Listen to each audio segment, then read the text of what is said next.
Good morning everyone.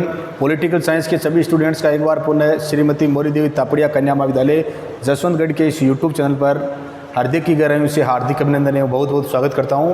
और अगर अब भी किसी स्टूडेंट ने हमारे महाविद्यालय के इस यूट्यूब चैनल को सब्सक्राइब नहीं किया है तो सब्सक्राइब कर लो, ताकि हमारे महाविद्यालय में होने वाली ऑनलाइन क्लासें तीनों ही संकायों की विज्ञान, वाणिज्य और कला, इसका आप वो लाभ उठा सके और अपने यूनिवर्सिटीज़ एग्ज़ाम और साथ साथ में कंपटीशन जो एग्ज़ाम है उसकी भी तैयारी वो अनवरत कर सके।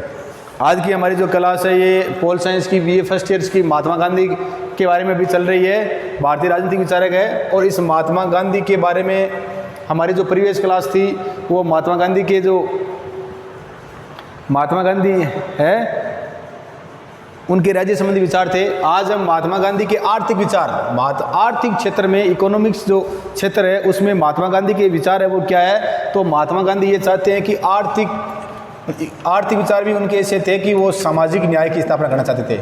महात्मा गांधी ऐसा चाहते थे कि मतलब इकोनॉमिक्स या अर्थशास्त्र ऐसा होना चाहिए ताकि समाज में रहने वाले सभी जो लोग हैं उनका क्या हो सके, उनको न्याय प्राप्त हो सके। तो महात्मा गांधी है उनके हम आर्थिक विचारों के जानेंगे और इनके ये प्रमुख कितने बिंदु बताइए, 5 बिंदु बताइए। महात्मा गांधी है इनके जो आर्थिक विचार है इनको हम प्रमुख जो 5 बिंदु है इनके माध्यम से है वो अध्ययन करेंगे। पहला है औद्योगिकरण का विरोध। महात्मा गांधी ने औद्योगिकरण का क्या किया था, विरोध किया था, क्योंकि इनको पता था कि भारत में जनसंख्या ज़्यादा है और औद्योगिकरण की वजह से लोग क्या हो जाएंगे, बेरोजगार हो जाएंगे। दूसरा है कुटीर उद्योग धंधों का। महात्मा गांधी ने जो कुटीर उद्योग धंधे हैं, छोटे छोटे उद्योग धंधे हैं, उनका क्या किया था, समर्थन, क्योंकि भारत के अधिकांश लोग कहाँ निवास करते हैं, गाँव में निवास करते हैं। तीसरा है व्यक्तिगत संपत्ति और प्रन्यास धारणा। व्यक्तिगत संपत्ति और प्रन्यास मतलब ट्रस्टीशिप, कि अगर हमारे पास संपत्ति अधिक है तो उसका क्या करना चाहिए, समाज के कल्याण के काम में लेना चाहिए उसको। और अपरिग्रह का सिद्धांत, हमारे पास जितना हमारे काम है हो, अनिवार्य हो, आवश्यक हो, उतना ही जरूरी है, हमारे को इकट्ठा नहीं करना है, घर नहीं भरना है। और अगला है वर्ग सहयोग की धारणा, सभी वर्गों का क्या करना है, सहयोग करना है। गांधी जी एक महान आध्यात्मिक पुरुष तो थे ही, राजनीति के समान ही अर्थव्यवस्था में भी उनका विचार था कि सच्चा अर्थशास्त्र नैतिकता के महान नियमों के प्रतिकूल नहीं हो सकता। सच्चा अर्थशास्त्र सामाजिक न्याय चाहता है। महात्मा गांधी बोल रहे कि सच्चा अर्थशास्त्र वही है जो क्या चाहता है, सामाजिक न्याय चाहता है, कि समाज में रहने वाले जो सभी लोग हैं उनके साथ में क्या हो, न्याय हो।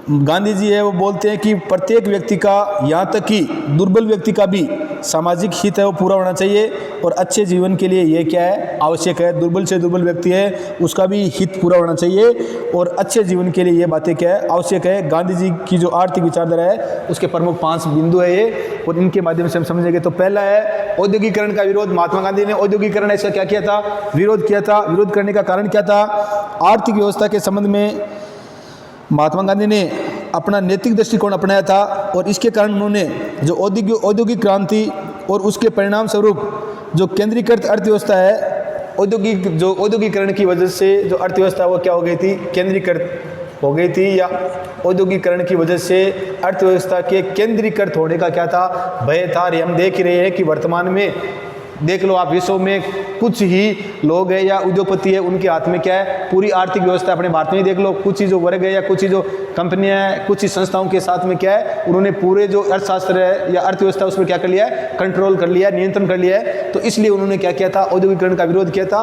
तो ये केंद्रिक जो अर्थव्यवस्था क्या हो जाएगी, केंद्रित हो जाएगी, और इसलिए उन्होंने इसका क्या किया था, विरोध किया था। बड़े उद्योगों की स्थापना के लिए बहुत अधिक मात्रा में कच्चे माल और बहुत अधिक मात्रा में निर्मित पदार्थों के विक्रय के लिए बड़े बाजारों की आवश्यकता होती है, तथा कच्चे माल और बड़े बाजारों की खोज की ये प्रवृत्ति साम्राज्यवाद और उपनिवेशवाद को जन्म देती है। और ये जो प्रवृत्ति है बड़े बाजारों की, ये किसको जन्म देती है, साम्राज्यवाद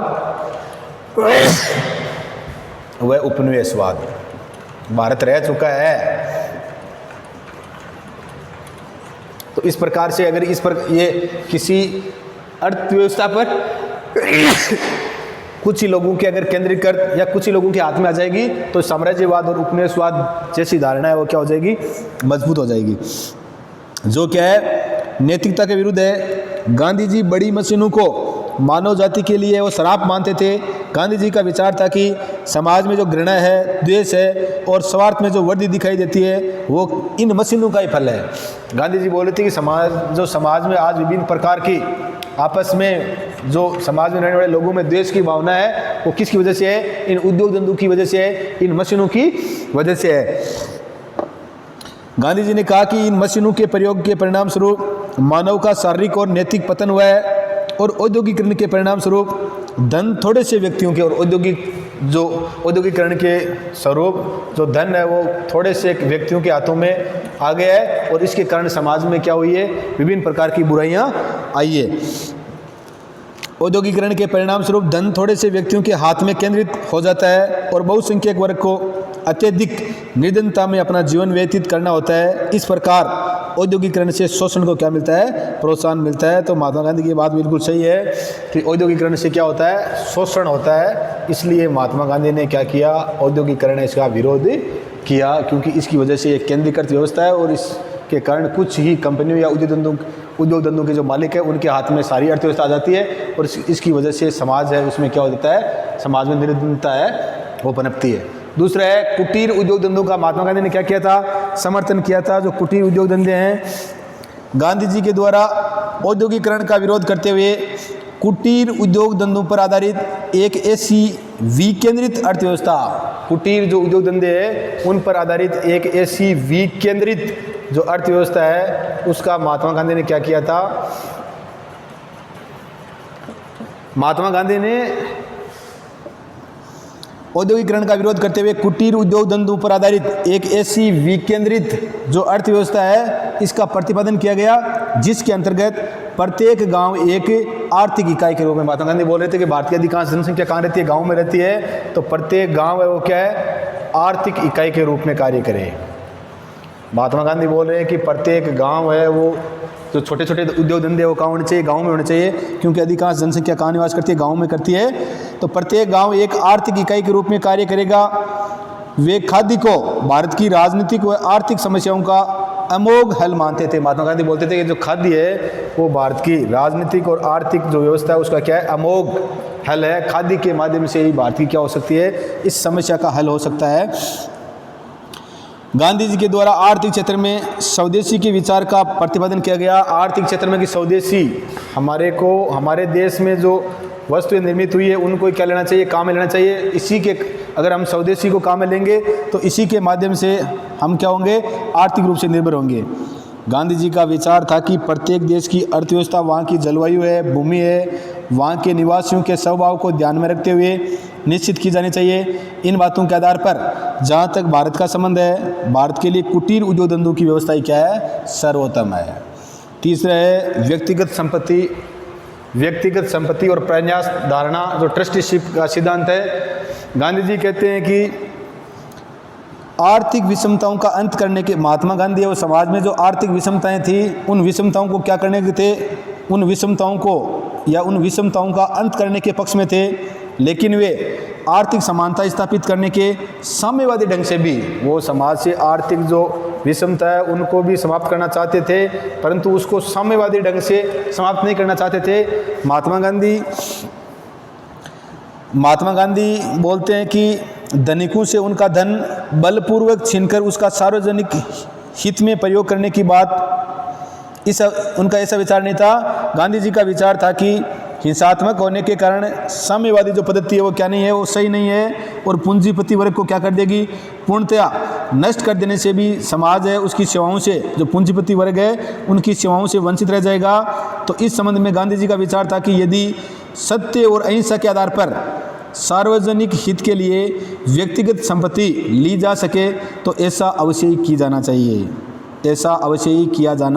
चाहिए। महात्मा गांधी ने कहा है कि सत्य और अहिंसा के आधार पर अगर सार्वजनिक हित के लिए अगर व्यक्तिगत जो संपत्ति वो ली जा सके तो ऐसा क्या किया जाना चाहिए? अवश्य ही किया जाना चाहिए, क्योंकि अगर समाज के या सार्वजनिक भलाई के लिए अगर हम व्यक्तिगत संपत्ति देते हैं तो ये क्या है? बहुत अच्छी बात है। लेकिन यदि धनिक वर्ग ऐसा करने के लिए तैयार न हो तो स्वयं की संपत्ति के संबंध में उनके दृष्टिकोण में परिवर्तन किया जाना चाहिए। धनिकों के दृष्टिकोण में परिवर्तन के लिए महात्मा गांधी के द्वारा ट्रस्टीशिप थ्योरी या प्रन्यास जो धारणा है, ट्रस्टीशिप थ्योरी है, उसका सिद्धांत दिया गया। जो ट्रस्टीशिप सिद्धांत है उसके अनुसार महात्मा गांधी ने कहा है कि धनिकों को चाहिए कि वो अपने धन को अपना न समझकर समाज की धरोहर समझे। महात्मा गांधी ने कहा कि धनिक लोग हैं समाज में, उनको ट्रस्टीशिप जो सिद्धांत है उसके अनुसार जो अपना जो धन है उसको ये समझे कि ये धन किसका है, ये धन समाज का है, ये धन है वो समाज का है, और समाज की धरोहर समझे और उसमें से अपने ऊपर जीवन निर्वाह मात्र के लिए खर्च करते हुए शेष धन समाज के हित में लगा सकते हैं। चौथा है अपरिग्रह का सिद्धांत। अपरिग्रह का सिद्धांत, आवश्यकता से अधिक जो वस्तुएं हैं उनको इकट्ठा नहीं करना। आर्थिक न्याय, अपरिग्रह का सिद्धांत, इसमें महात्मा गांधी कहते हैं कि आर्थिक अन्याय और असमानता को दूर करने के लिए महात्मा गांधी जी का जो विचार था, जीवन में अपरिग्रह के सिद्धांत को अपनाया जाना चाहिए। गांधी जी ने कहा है कि प्रकृति स्वयं उतना उत्पादन करती है जितना सृष्टि के लिए आवश्यक है। महात्मा गांधी ने कहा था कि प्रकृति स्वयं उतना उत्पादन करती है जितना किसके लिए आवश्यक हो, जितना सृष्टि के लिए क्या हो, आवश्यक हो। तो प्रकृति उतना ही उत्पादन करती है जितना किसके लिए आवश्यक हो, जितना सृष्टि के लिए आवश्यक हो। प्रकृति है वो उतना ही उत्पादन करती है जितना किसके लिए, मतलब यहाँ पर रहने वाले लोगों के लिए आवश्यक हो। इसलिए वितरण का प्राकृतिक नियम यही है कि प्रत्येक व्यक्ति केवल अपनी आवश्यकता भर के लिए प्राप्त करे। प्रत्येक व्यक्ति है वो अपनी आवश्यकता के लिए क्या करे, प्रयोग करे। अनावश्यक है वस्तुओं का क्या नहीं करना चाहिए, संग्रह नहीं करना चाहिए, क्योंकि प्रकृति है उतना ही क्या करती है, उत्पादन करती है जितना क्या हो, हमारे को आवश्यकता हो। तो प्रत्येक केवल अपनी आवश्यकता भर के लिए प्राप्त करे, अनावश्यक संग्रह न करे। गांधी जी मानवीय इच्छाओं की अत्यधिक वृद्धि से भी चिंतित थे और सादगी तथा संतोषपूर्ण जीवन को ही क्या मानते थे, आदर्श मानते थे। पांचवा है वर्ग सहयोग की धारणा। गांधी जी का एक अन्य विचार है वर्ग सहयोग की धारणा। गांधीवाद साम्यवादी दर्शन की वर्ग संघर्ष की धारणा में विश्वास नहीं करता। गांधी जी का विचार था कि श्रमिक और पूंजीपति, महात्मा गांधी बोल रहे हैं कि जो श्रमिक और जो पूंजीपति है वो परस्पर क्या नहीं है, विरोधी नहीं है। श्रमिक और पूंजीपति है, साम्यवाद में जिस प्रकार से दोनों को एक दूसरे का विरोधी माना गया है, वैसे एक दूसरे के क्या नहीं है, विरोधी नहीं है, वरन वो क्या है एक ही होते हैं। और श्रमिक और पूंजीपति के सामूहिक प्रयत्नों के आधार पर ही उद्योग के विकास का क्या किया जाना चाहिए, प्रयत्न किया जाना चाहिए। और आर्थिक क्षेत्र में गांधीवाद और वर्ग सहयोग की धारणा का क्या करता है, प्रतिपादन करता है कि श्रमिक और पूंजीपति इन दोनों को मिलकर क्या करना चाहिए, सामूहिक भावना से काम करना चाहिए। इन दोनों ही वर्गों में क्या होना चाहिए, वर्ग सहयोग की भावना होनी चाहिए। इससे समाज का क्या होगा, उत्थान होगा। समाज को क्या होगा, आर्थिक क्षेत्र में समाज है वो क्या होगा, ऊंची उपलब्धियों को छुएगा। और सहयोग की भावना से क्या होगा, समाज है इसमें पूंजीपति और श्रमिक अगर दोनों मिलकर काम करेंगे तो इस सहयोगात्मक भावना से समाज में क्या होगा, विकास होगा। तो इस प्रकार से आज हमने इस क्लास में गांधी जी के जो आर्थिक विचार है उसको हमने जाना, और मैं आशा करता हूँ कि समझ में आ गया होगा। यहाँ से क्वेश्चन आता है 2 नंबर वाला और 4 नंबर वाला, तो अच्छी तरह से इसको तैयार कर लेना और वीडियो को लाइक शेयर और सब्सक्राइब कर देना। जय हिंद, जय भारत।